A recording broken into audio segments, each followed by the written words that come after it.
نجم حرس الحدود، نجم نادي الزمالك، نجم المنتخب الوطني المصري، صاحب المهارة، صاحب الاسيستات، صاحب الاهداف، صاحب التاريخ الكبير. نسمع تشجيعة كبيرة للنجم احمد عيد.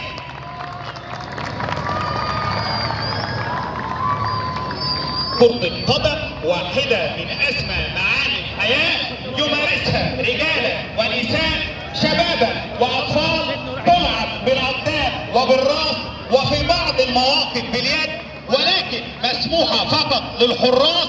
معانا واحد في يوم من الايام وهو داخل ارضية الملعب كان مرعب للحراس، كابتن احمد عيد عبد الملك. برحب بحضرتك، اهلا وسهلا.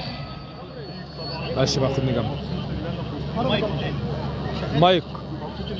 النهارده وسط المجموعه الكبيره، الناس الجميله ديت، تجمع كبير بيحصل كل رمضان في كل حته في مصر.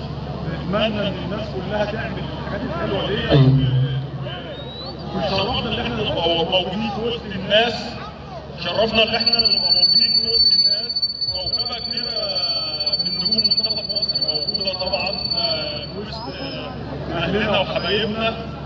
بنتشرف بوجودنا هنا، وبنتمنى الناس كلها تاخد الخطوه ديت وتعمل الحاجات ديت عشان تقرب. الرياضه هي دايما اللي بتقرب الناس من بعض، فمبسوطين بوجودنا هنا. نشكر الناس على الدعوه الكريمه ديت كلها، كل الناس بنشكرهم. واشكر طبعا الكباتن اللي موجوده كلها، ونشكر الدكتور محمد طبعا على الدعوه الكريمه، وطبعا الكابتن حبيبنا واخونا. ونتمنى التوفيق، وان شاء الله نشوف نهائي كده يليق الناس كلها، والناس تبقى مبسوطه ويبقى يوم جميل. كابتن احمد، حضرتك في يوم من الايام كنت لعيب كوره، وحاليا كابتن احمد، حضرتك في يوم من الايام كنت لعيب كوره ولعبت دولي ومثلت منتخب مصر، وحاليا مدير فني، وهي مهنه البحث عن المتاعب. ظاهره بنشوفها، اي لاعب بيتم تغييره، وخاصه لو هو مش موفق في المباراه بيبقى طالع زعلان ومتنرفز ونفسه ان هو يعني يبلى بلاء حسن داخل ارضيه الملعب. انت كنت لاعب والنهارده مدرب، تنصح اللاعب بايه وتقول مدرب ايه؟ هو الحقيقه طبعا يعني هي ظاهره مش كويسه في الاخر، ان انت لازم تمتثل لقرارات الراجل المدير الفني. انت موجود لعيب في اي مكان، سواء فرقه او منتخب او الكلام ده كله، محدش بيبقى مكتوب في عقده اللي هو يبقى لعيب اساسي ولا لعيب احتياطي ولا الكلام ده كله. هو في الاخر المدير الفني موجود، هو اللي من وجهه نظره. انصح الناس واللعيبه طبعا ان هم يحترموا راي الناس كلها، عشان زميلك يحترمك كما هو يبقى مكانك وانت تبقى مكانه. يحترمك بشكل كبير لما تتقبل القرارات، وفي يوم من الايام تبقى موجود كمدير فني على الخط مش هتتقبل برضه الاعتراض بتاعتنا. واتمنى الناس كلها تبقى. كابتن احمد هما انتوا بتهزروا؟ حضرتك امتى نشوف محمد صلاح متوج بالكرة الذهبية كأفضل لاعب في العالم؟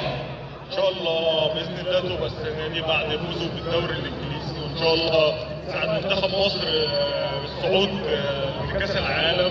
ان شاء الله الفوز ببطوله افريقيا مع المنتخب دي بشكل كبير تقربوا ان شاء الله بالارقام اللي محققها السنه دي.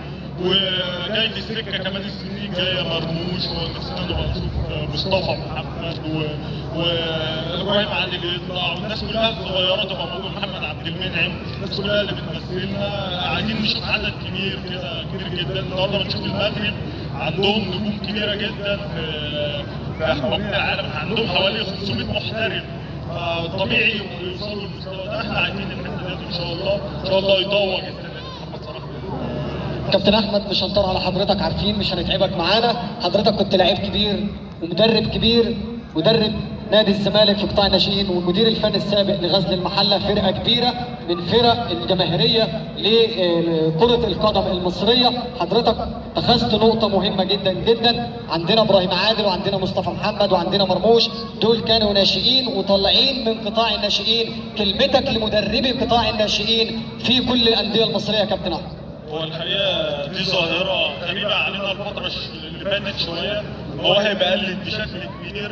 يعني يمكن المواهب قلت عشان الاستثمار زاد في الكوره، محدش بيدور على المواهب الصغيره، محدش بينزل البلاد يشوف اللي معاه فلوس شويه ممكن يبقى حتى لو مستواه مش احسن حاجه ممكن يلاقي مكان في القوائم بتاعت الانديه. فبتمنى من مدربين قطاع الناشئين والمسؤولين عن الانديه هم يحطوا ايديهم على الحته دي بشكل كبير جدا، ينزلوا يدوروا زي زمان الكشافين يشوفوا الناس الصغيره واللعيبه الصغيره اللي بتلعب في ملاعب التراب وعلى اسفلت وفي الملاعب الخماسي وفي مراكز الشباب، يقدروا يشوفوا لعيبه كتير جدا تمثل منتخب مصر ويطلعوا مواهب كتير زي زمان. كابتن احمد عيد عبد الملك، بشكر حضرتك شكرا جزيلا، رمضان كريم وكل سنه وانت طيب.